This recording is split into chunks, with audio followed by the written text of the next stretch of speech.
नमस्कार. मालिकेच्या आजच्या भागामध्ये आपल्याला पाहायला मिळणार आहे की अद्वैत हा कसा वेड्यासारखा वागत आहे, कारण त्याचं कलावरती प्रेम आहे याची जाणीव त्याला व्हायला लागलेली आहे. प्रत्येक वेळेस कला त्याला हवी असते किंवा कलाचे त्याला भास होत असतात आणि आता कला भेटणार आहे या गोष्टीचा त्याला एक वेगळाच आनंद झालेला आहे आणि तो आनंद त्याच्या चेहऱ्यावरती दिसत आहे.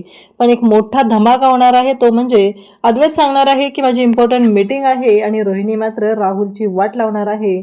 बादलीवर पाणी त्याच्या तोंडावर फेकून त्याची वाट लावणार आहे, कारण राहुलला माहीतच नाहीये ऑफिसमध्ये इम्पॉर्टंट मीटिंग आहे. हा मुलगा तिथे गेम खेळत बसला असणार आहे असं रोहिणीला कळणार आहे. आणि राहुल जेव्हा ऑफिसमध्ये जाणार आहे तेव्हा त्याला कळणार आहे की मीटिंगला अजून वेळ आहे. त्यामुळं राहुल हा अगदी घाबरल्यासारखा होणार आहे, कारण रोहिणीने तर त्याला चांगलंच हे केलेलं आहे.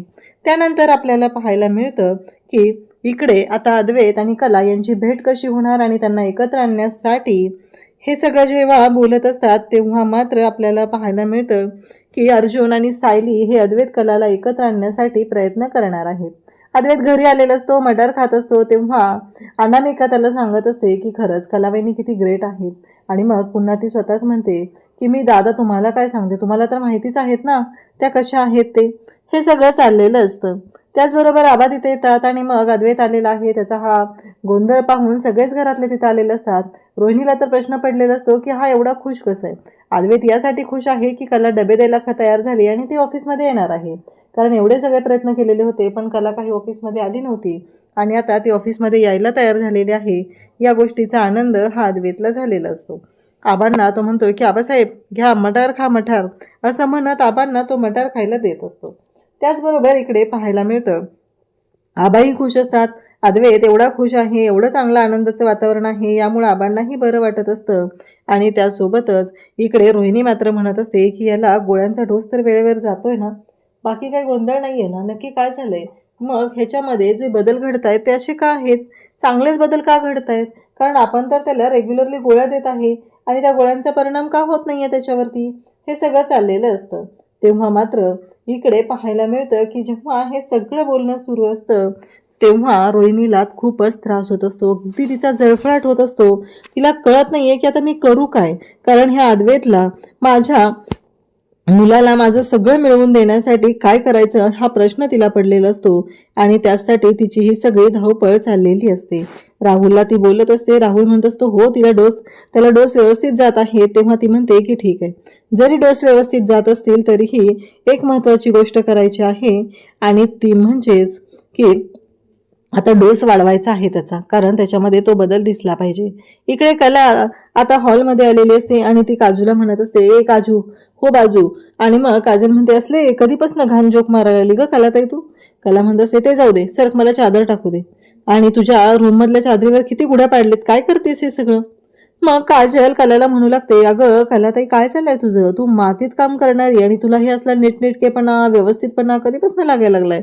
अगं मातीतला कलाकार आहेस तू आणि हे सगळं काय चाललंय तुझं, असं ती बोलत असते. तेव्हा कला म्हणत असते की अगं काजल तुला कळतंय का, किती झाले सांग बरं ते वेड्यासारखं. ती चादर बदलली पाहिजे की नाही, तुझ्या रूम मधली पण चादर मी बदलून आलेली आहे, एवढं सगळं केलेलं आहे आणि तुझं काय चाललेलं हे नाटकं, असं ती बोलत असते. कला म्हणत असते माणसाने कसं व्यवस्थित असावं आणि हे सगळे शब्द असतात ते म्हणजे अद्वैतचे.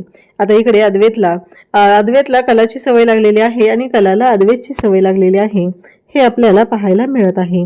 कारण काहीही झालं तरीही एक महत्वाची गोष्ट आहे आणि ती म्हणजेच कलाने प्रत्येक वेळेस अद्वैतसाठी जे काही चांगलं करता येईल ते करण्याचा प्रयत्न केलेला असतो.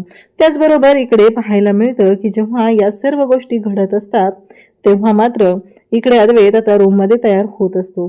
अद्वैत म्हणत असतो की हे सगळं काय घडतंय, कारण काहीही असलं तरीही महत्वाची गोष्ट ही आहे की आत्ता मला खूप भारी वाटतंय. म्हणून अद्वैत स्वतःची आरशामध्ये बॉडी बघत असतो. हो आपण सगळं व्यवस्थित करतोय ना, हे सगळं तो पाहत असतो. आणि त्यासोबतच अद्वैतचं जे म्हणणं असतं की आता कसं सगळं मनासारखं झालेलं आहे, आत्ता मी कोल्हापूरचा पैलवान पट्ट्या शोभतो, कारण फायनली मी तिला चांगलीच अद्दल घडवलेली आहे आणि त्या खरेला यायला सांगितलेलं आहे. हे सगळं त्याचं बोलणं चाललेलं असतं. आणि त्याचबरोबर तो म्हणतो की या गोळ्यांची गरज काय मला, मी तर द ग्रेट अद्वैत चांदेकर आहे, मला या गोळ्या नकोच आहेत. असं म्हणत अद्वैत आता त्या गोळ्या ज्या आहेत त्या फेकून देतो, म्हणजे त्याने गोळ्या खायच्या नाही तसं ठरवलेलं असतं. त्याचबरोबर तो म्हणतो की पण मला झोप का येत नाही आज, म्हणजे मी एवढा खुश आहे, एवढं सगळं माझ्या मनाप्रमाणे घडतंय, मग मला झोप यायला पाहिजे ना. मग मला झोप का येत नाही, हा प्रश्न अद्वैतला पडलेला असतो. आणि अद्वैत आता पुन्हा विचार करत असतो आणि तो म्हणतो की थोडा माझा शोल्डर दुखतोय का. अद्वैतच्या डोक्यात हे सगळं चाललेलं असतं आणि त्याचबरोबर अद्वैत म्हणत असतो की नाही, काही असलं तरीही आत्ता सध्या मला झोपणं गरजेचंच आहे, हे अद्वैत म्हणत असतो. इकडे कला जी आहे तिचं आता वेगळंच चाललेलं असतं. तिला प्रत्येक रूममधल्या बेडशीट बदलायच्या असतात. त्याचबरोबर सगळ्या घरामध्ये नीटनेटकेपणा हवा असतो आणि त्यासाठी तिचे प्रयत्न चाललेले असतात. म्हणून तिने बोलत असते आणि म्हणत असते की नाही, हे सगळं जे काय आहे ना, हे छान पद्धतीनं झालं पाहिजे असं कलाला वाटत असतं आणि कला त्यासाठी सगळे प्रयत्न करत असते. त्यासोबतच कला म्हणत असते की मला हे सगळं जे काय आहे ना ते व्यवस्थितच पाहिजे. ती म्हणत असते थांब बाई, मला ती बेडशीट बदलू दे आधी. तेव्हा संगीता म्हणत असते अगं कले, काय चाललंय तुझं, गरज आहे का त्या बेडशीट बदलायची, मग कशासाठी तू बेडशीट बदलायला येत आहेस, असं म्हणत संगीता तिला म्हणत असते राहू दे. कला म्हणत असते नाही, मला बदलायची ती बेडशीट, मला बदलू दे. असं म्हणत कला ती बेडशीट बदलायचा हट्टच करत असते. शेवटी ती म्हणते की अगं बघ, तुला अशी चादर टाकून देते ना मी, तू बघतच राहशील. आणि मग शेवटी कला ऐकतच नाहीये आणि कला चादर टाकायला घेते. कलाने चादर टाकल्यानंतर मात्र संगीता तिला म्हणते की राहू दे, ते अजिबात काय करायचं नाहीये, तू जा बरं इथून आधी, मला झोपू दे, असं म्हणत संगीता कलाला पाठवत असते. तेव्हा कलाचे बाबा म्हणत असतात की काय चाललंय हे, काय चाललंय या पोरीला. तेव्हा संगीता त्यांना सांगू लागते की काय नाही, ते परफेक्शनिस्टचं खूळ लागलंय ना तिच्या डोक्यात, तुम्हाला माहिती आहे ना सध्या काय चालू आहे तिचं ते, असं बाबा कलाला कलाच्या आईला सांगत असतात. म्हणजे अद्वैत बरोबर राहून कलाची ही सगळी कंडिशन झालेली आहे ही गोष्ट मात्र संगीताला चांगलीच माहिती असते आणि म्हणूनच संगीता सांगत असते. त्याचबरोबर इकडे अनामिका जी आहे ती वाट बघत बसलेली असते. अनामिका म्हणत असते की अजून का सोहम आलेला नाही. रोहिणी आलेली असते. रोहिणी दरवाजा बंद करत असते. तेव्हा अनामिका तिथे असते. तेव्हा रोहिणी म्हणत असते की काय झालं ग. तेव्हा अनामिका म्हणते बघितलं ना, अजून पण सांगून गेलेले नाहीयेत मला, म्हणजे असं का करतो हा सोहम, मला कळतच नाहीये. तेव्हा अनामिकाला इकडे ती बोलत असते की अगं असू दे ना, कसं आहे माहिती आहे का, आत्ता सध्या जे आहे मान्य मला, मी त्याला बोलून घेते, चांगलं त्याला खडसावून विचारते की त्याने असं का केलेलं आहे, कारण कळलं पाहिजे ना आपल्याला हे सगळं का घडतंय, असं बोलणं चाललेलं असतं. तेव्हा अनामिका म्हणते की हो, आणि माझं फक्त एकच म्हणणं आहे की नेहमीच्या ठिकाणी जात असेल तर ठीक आहे, नाही सांगितलं तर, पण जर वेगळ्या ठिकाणी जात असेल तर मला वाटतं की सांगून गेलं पाहिजे, असं तिचं म्हणणं आहे. त्यामुळं इकडे रजनीलाही वाईट वाटत असतं. रजनी म्हणत असते की मी बोलून घेईल, काळजी नको करूस तू, असं रजनी सांगत असते. त्यासोबतच पाहायला मिळतं की इकडे रजनीने आता तिला सांगितलेलं असतं की तू जाऊन झोप जा, मी थांबते इथं. अनामिका म्हणत असते की मी दरवाजा उघडा ठेवते, म्हणजे सोहम आल्यानंतर. तेव्हा रजनी म्हणते की मी करते सगळं, नाही काय प्रॉब्लेम, मी करेल मॅनेज, असं म्हणत तिला जायला सांगते. आता रजनी म्हणत असते की सोहम आला की मला त्याच्याशी बोलून घेतलंच पाहिजे, कारण आता त्याचं लग्न झालेलं आहे, त्याच्यावरती जबाबदारी आहे आणि त्याला त्या गोष्टी कळल्या पाहिजेत ना, आणि जर तो असाच वागत राहिला तर कसं चालेल, हे बोलणं चाललेलं असतं. अनामिका तिच्या रूममध्ये असते आणि अनामिका मात्र विचार करत असते. अनामिकाला वाईट वाटत असतं की अजूनही सोहम आलेला नाही. सोहम आलेला असतो, दरवाजा उघडतो, रूममध्ये येतो, अनामिका जागीच असते आणि तेव्हा मात्र सोहम आहे तो पाहत असतो आणि मग सोहम तिला म्हणतो की झोपली नाहीस अजून. तेव्हा अनामिका म्हणते की नाही. अनामिका झोपलेली नसते. तेव्हा अनामिका त्याला म्हणू लागते की एक गोष्ट लक्षात ठेव, तू कुठं बाहेर जाणार असेल तर सांगून जात जा, लग्न झालेलं आहे, आपण आता गर्लफ्रेंड बॉयफ्रेंड नाही आहेत, त्यामुळं मला असं वाटतंय की तू जे काय करतोयस ना ते सांगून केलं पाहिजे किंवा मला त्याची कल्पना असली पाहिजे. आता सोहमच्याही लक्षात आलेलं की असतं की चूक आहे, कारण त्याला माहिती आहे की त्याचं अनामिकावरती प्रेम नाही आहे, पण अनामिकाचं मात्र त्याच्यावरती खूप प्रेम आहे आणि त्यामुळं त्याच्यासाठी ह्या गोष्टी करणं गरजेचं आहे. अनामिकाशी आपण खोटं नाही वागलं पाहिजे असं त्याला वाटत असतं, परंतु त्याच्या मनातूनच त्या गोष्टी येत नाहीत तर तो काय करणार, असं त्याचं एक मन त्याला म्हणत असतं, कारण त्याला वाटत असतं की हे सगळं असं का घडतंय.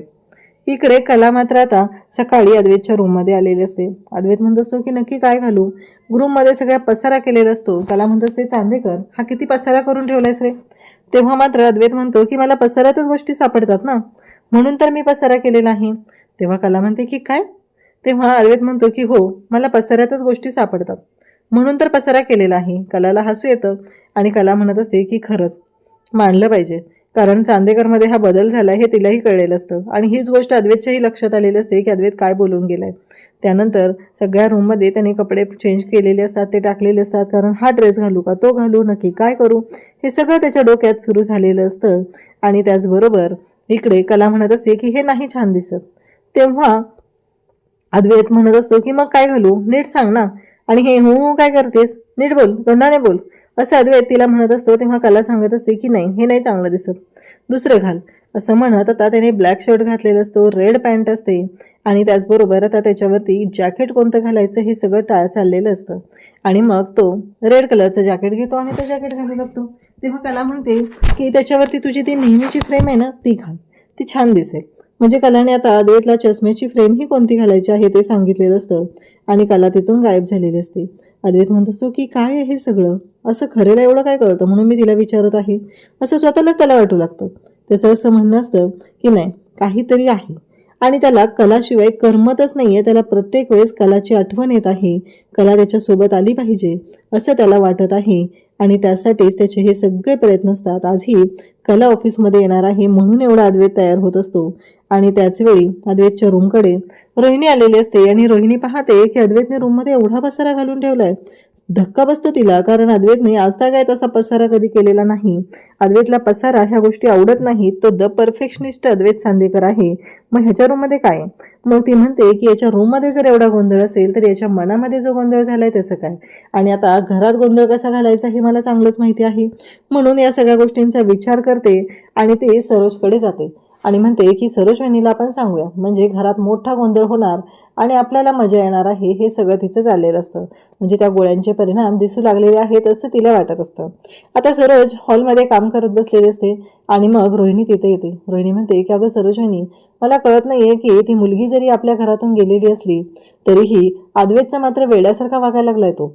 आणि मग सरोज म्हणत असते काय सांगतेस तू हे सगळं. मग सरोजला ती म्हणत असते की चल ना चल बघ त्या रूम मध्ये काय गोंधळ घालून ठेवलाय त्याने सगळा, हे ती सांगत असते. तेव्हा सरोज म्हणत असते की चल. सरोजलाही आता कळलेलं असतं की नक्कीच काहीतरी झालेलं आहे आणि अद्वैतला वेड लागले का, हे सगळे शब्द रोहिणीच्या तोंडून सरोजने ऐकलेले असतात. त्यामुळे सरोजला आणखीनच धक्का बसलेला असतो आणि ते म्हणत असते की ठीक आहे चल बघूया काय झालेलं आहे, असं म्हणत आता दोघीही निघालेले असतात. सरोज म्हणत असते की अद्वैत असं वागणारच नाही एवढी खात्री सरोजला असते. परंतु अद्वैतच्या रूममध्ये त्या दोघी जणी येतात. रोहिणीला कधी एकदा सरोजला हे सगळं गोंधळ दाखवते असं झालेलं असतं, म्हणूनच रोहिणीने सरोजला आणलेलं असतं. सरोज म्हणते अद्वैत हे सगळं काय चाललंय, एवढा पसारा. तेव्हा अद्वैत म्हणतो हो आई. तेव्हा ती म्हणते का रे, कुठं महत्वाचं आहे का, जायचंय का तुला. तेव्हा अद्वैत म्हणतो की हो इम्पॉर्टंट मीटिंग आहे त्यासाठी जायचं आहे.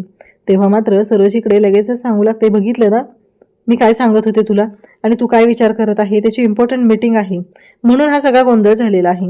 मग सरोज म्हणते की एक गोष्ट लक्षात ठेव, प्रेझेंटेशन रेडी आहे ना, त्याचबरोबर मला सांग बाकीचे सगळं झालंय ना तयारी. मग मला सांग कपड्यांचं काय रे एवढं, असं तू एवढा गोंधळ घालत बसलेला आहे, कोणत्याही कलरचे कपडे घातले तरी चालतातच ना, असं सरोजने आता सांगितलेलं असतं. त्यानंतर आपल्याला पाहायला मिळतं की ह्या सर्व गोष्टी जेव्हा चालू असतात तेव्हा अद्वैतने तर थाप मारलेली असते. अद्वैतने असं सरळ सरळ सांगून टाकलेलं असतं की इम्पॉर्टंट मीटिंग आहे आणि त्याचबरोबर इकडे रोहिणीच्या मात्र आता वाट लागलेली असते. रोहिणी म्हणत असते की झालं, नेहमीप्रमाणे गोंधळ ह्या मुलाने घातलेला आहे, म्हणजे ह्या राहुलला माहीतच नाहीये एवढी इम्पॉर्टंट मीटिंग आहे आणि एवढ्या मोठ्या मीटिंगला तिथे हा राहुल नसणार आहे आणि तिथे असणार आहे कोण, तर हा याने सगळं हे केलेलं आहे, तो तिथं असणार आहे, हे सगळं तिचं बोलणं चाललेलं असतं. आणि त्यासोबतच इकडे सरोज म्हणत असते की अद्वैत तुझं झालंय ना, ते बाकीच्या गोष्टी नंतर बघ, तू जा बरं ऑफिसला आधी तयार हो. तेव्हा अद्वैत म्हणतो की हो आणि मग अद्वैत आता ऑफिसला जायला निघतो. आणि त्याचबरोबर इकडे पाहायला मिळतं की या सर्व गोष्टी जेव्हा चालू आहेत तेव्हा मात्र इकडे रोहिणी चिडलेली असते. रोहिणी म्हणत असते की नाही, मला आत्ताच्या आत्ता राहुलकडे गेलं पाहिजे आणि तिथे जाऊन बघितलं पाहिजे की नक्की काय गोंधळ घातलेला आहे या मुलाने आणि त्याने काय केलेलं आहे हे मला कळलंच पाहिजे, असं म्हणत आता इकडे ती आलेली असते. राहुल मात्र मोबाईल हातात घेऊन झोपलेला असतो आणि मग रोहिणी मात्र भयानक चिडलेली असते. रोहिणी म्हणत असते की मी आता शांत राहणार नाही आणि मग तिथे नैना असते आणि राहुल राहुल म्हणत ओरडतच ती आलेली असते. नैना तिथं असते. नैना म्हणत असते की काय झालं. तेव्हा रोहिणी म्हणत असते की पाण्याची बादली घेऊन ये. रोहिणीने आता नैनाला पाण्याची बादली आणायला सांगितलेली असते. नैना म्हणत असते कशासाठी, काय झालंय नक्की.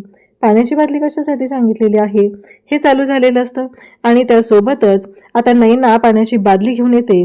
रोहिणी ती पाण्याची बादली उचलते आणि अख्खीच्या अख्खी बादली जी आहे ती राहुलच्या तोंडावरती ओतते. अक्षरशः ते पाणी जे आहे तिने फेकून मारलेलं असतं त्याच्या तोंडावरती, कारण सकाळी उठायच्या आधीच त्याच्या बाबतीत जे घडलेलं असतं ते पाहून राहुल धाडकन जागा होतो आणि रोहिणीला तेच हवं असतं. रोहिणी म्हणत असते की काय चाललंय नक्की तुझं, ऑफिसमध्ये इम्पॉर्टंट मीटिंग आहे आणि तू काय करत आहेस रे, असं म्हणत रोहिणी जी आहे ती इकडे राहुलला ओरडत असते. तो म्हणत असतो की मला नाही माहिती इम्पॉर्टंट मीटिंग आहे, मला नाही सांगितलेलं कोणी, मला नाही माहिती, मी नसताना झालं असेल, अशी त्याची उत्तरं चाललेली असतात. आणि तेव्हा मात्र इकडे पाहायला मिळतं की रोहिणी म्हणत असते की तुझं लक्ष असतं का ऑफिसमध्ये, म्हणून तू हे सगळं बोलत आहेस, कारण तुला माहीतच नाहीये ना तुझं काय चाललेलं असतं ते. आणि जेव्हा हे सगळं घडत असतं तेव्हा मात्र तिने सांगितलेलं असतं की आत्ताच्या आत्ता आवरायचं आहे आणि ऑफिसला जायचं आहे, असं ती ओरडून सांगत असते. इकडे अद्वैत ऑफिसमध्ये आलेला असतो. तो विचार करत असतो की 1 वाजता आता लंच ब्रेक होणार आहे आणि मग 1 वाजता आपल्या मनाप्रमाणे गोष्टी होणार आहेत, म्हणजे खरे घरी येणार आहे, हे सगळं त्याचं बोलणं चाललेलं असतं. आणि त्याच वेळी अद्वैत मात्र विचार करत असतो की फायनली खरे येणार आहे आणि मी हे सगळं सक्सेस केलेलं आहे असं त्याला वाटत असतं. त्याचबरोबर अद्वैत विचार करत आहे की काही झालं तरीही खरे मात्र लवकर आली पाहिजे आणि त्याला वेळ जात नसतो. तो एवढं लवकर आलेला असतो, तो आवरून आलेला असतो, तो फक्त आणि फक्त कला ऑफिसमध्ये येणार आहे या गोष्टीसाठी. अद्वैतच्या डोक्यात फक्त आणि फक्त कलाचेच विचार चालू असतात. त्याला कलाबद्दलच सगळं जाणवत असतं. आणि मग तेवढ्यातच त्याला एक कॉल येतो आणि इम्पॉर्टंट मीटिंग संदर्भात विचारलं जातं. तेव्हा मात्र इकडे अद्वैत त्यांना म्हणतो की आधी लंच करूया आणि नंतर डिनर करूया, असं अद्वैत बोलत असतो. आणि तेवढ्यातच आता ऑफिसमधले बाकीचे जे एम्प्लॉई आहेत ते विचारायला येतात की सर आपल्याला ते प्रोडक्ट लॉन्च करायचं आहे ना. तेव्हा अद्वैत म्हणतो की लंच का, हो लंच करायचं आहे, असं अद्वैत बोलत असतो. आणि अद्वैतला कळतच नाहीये की हे सगळं काय घडतंय, मी काय बोलतोय, मी कसा वागतोय, या कोणत्याच गोष्टी त्याला कळत नसतात. आणि तेव्हा मात्र इकडे अद्वैत म्हणत असतो की बस हे सगळं जे काय आहे ना ते लवकरच असं संपलं पाहिजे. घड्याळात तर 11:30 वाजलेले असतात. अद्वैत घड्याळाच्या जवळ जातो आणि घड्याळात जे काटे फिरवतो आणि तिथं 1 वाजवून ठेवतो. त्याला असं वाटत आहे की आता 1 वाजलाय ना, मग आता लंच ब्रेक होईल. परंतु राहुल तेवढ्यात आवरून तिथं आलेला असतो आणि अद्वैत वेड्यासारखं वागणं त्याचं सुरूच असतं. राहुल बघत असतो आणि म्हणतो की अरे दादा काय झालं, आज इम्पॉर्टंट मीटिंग होती ना. तेव्हा अद्वैत म्हणतो की हो आहे, अजून वेळ आहे. तेव्हा तो म्हणतो की मी उगीच आवरून आलो एवढं घाईघाईत. तेव्हा अद्वैत म्हणतो हो मीटिंग आहे, लंच नंतर आहे मीटिंग. तेव्हा राहुल म्हणतो पण दादा आत्ता तर किती वाजलेत आणि हे सगळं काय चाललंय, आता तर 11:30 वाजलेत ना. आणि घड्याळ, तेव्हा तो म्हणतो की नाही ते घड्याळ जरा मला मागं वाटत होतं ना, म्हणून मी ते पुढे केलेलं आहे, असं ठणकावून तो सांगत असतो.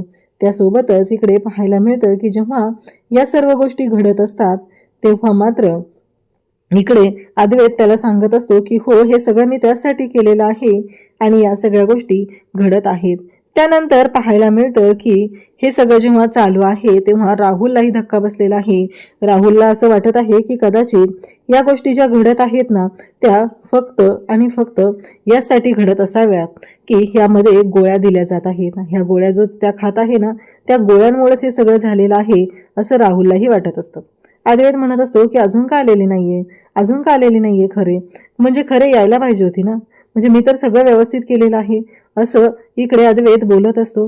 आणि अद्वैत वाट बघत बसलेला असतो, कला आत्ता येईल मग येईल, पण कलाचा काही पत्ताच नसतो. शेवटी अद्वैत कंटाळून जातो वाट बघून आणि तो म्हणतो की काय झालंय, मला नक्की कळत का नाहीये की खरे यायला हवी होती ना, मग एवढा वेळ का लागलेला आहे खरेला, असं अद्वैतच्या डोक्यात सुरू झालेलं असतं. आणि अद्वैत मात्र म्हणत असतो की बस आता ह्या सगळ्या गोष्टी आहेत त्या आता बाहेर जाऊनच चेक केल्या पाहिजेत, असं म्हणत अद्वैत हा जो आहे तो बाहेर येतो. तर उद्याच्या भागात आपल्याला पाहायला मिळणार आहे की तिथे सगळ्यांना अद्वैत विचारत असतो की लंच काय झालं, म्हणजे तुम्ही सगळे, तेव्हा सगळेजण सांगू लागतात की लंच झाला, आमचा डबा पण आला आणि आमचा लंच पण झालेला आहे. अद्वैत म्हणतो काय, तुमचा डबाही आला आणि तुमचं लंचही झालेलं आहे आणि हे सगळं कधी झालेलं आहे. अद्वैत असं त्यांना विचारतो तेव्हा ते म्हणतात कधीच झालंय, कारण लंचची वेळ पण निघून गेलेली आहे, असं अद्वैतनं सांगितलेलं असतं. अद्वैतला सांगितलेलं असतं. अद्वैत म्हणतो काय, म्हणजे खरे आली कधी आणि गेली कधी, याबद्दल अद्वैतला काहीच माहित नाहीये. अद्वैत आता विचारच करत बसलेला आहे की कला कधी आली. आता कला कधी आली हे गोष्ट अद्वैतला कशी कळणार आणि जेव्हा त्याला समजेल की हे सगळं गोंधळ झालेला आहे तेव्हा मात्र अद्वैतची रिएक्शन काय असणार आहे हे मात्र पाहण्यासारखं असणार आहे. त्याचबरोबर इकडे अर्जुन आणि सायली दोघंही कोल्हापूरला आलेले असतात. तेव्हा सायली म्हणत असते की हो मला काय वाटते माहितीये का, कला आणि अद्वैत यांच्या आयुष्यामध्ये जरा काहीतरी प्रॉब्लेम झालेले आहेत, तर आपल्याला त्यांची समजूत घालणं गरजेचं आहे. हे सगळं ते दोघंही बोलत असतात. तेव्हा अर्जुन म्हणतो की चालेल, मी अद्वैतला जाऊन भेटतो, तुम्ही कलाला जाऊन भेटा. कारण अद्वैत आणि कलाने अर्जुन आणि सायली यांच्या लग्नाच्या वेळेस त्यांना खूप मदत केलेली होती आणि त्याचबरोबर अर्जुन आणि सायलीचे ते दोघंही चांगले मित्र आहेत. त्यामुळे हे सगळं आपण करूया असं त्यांनी ठरवलेलं असतं. त्यासोबतच अर्जुन आता म्हणत आहे की मी अद्वैतला भेटायला जातो. कला म्हणत आहे की इकडे सायली म्हणत आहे की मी कलाला भेटायला जाते आणि त्यांच्या दोघांमधले गैरसमज, नात्यातले गैरसमज आहेत ते मिटवण्याचा हा यांचा प्रयत्न आहे. अशाच अपडेटसाठी चॅनलशी कनेक्टेड राहा. थँक्यू.